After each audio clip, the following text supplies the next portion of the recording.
మనిషిని అపవిత్రపరిచేవి ఇవే కాదు, చాలా అపవిత్రపరుస్తూ ఉన్నాయి. సినిమాలు, సీరియాలు, క్లబ్బులు, పబ్బులు, వ్యభిచారము, ధూమపానము, ఆల్కహాల్, ఇవన్నీ కూడా మనిషిని అపవిత్రపరిచేవే.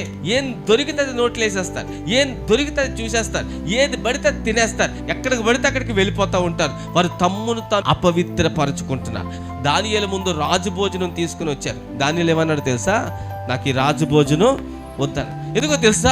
తన్ను అపవిత్రపరిచే భోజనం, అది రాజు భోజనమైనా, అది ఎంత విలువైనదైనా, అది నాకు వద్దు అని చెప్పి రాజు భోజనాన్ని తృణీకరించాడు.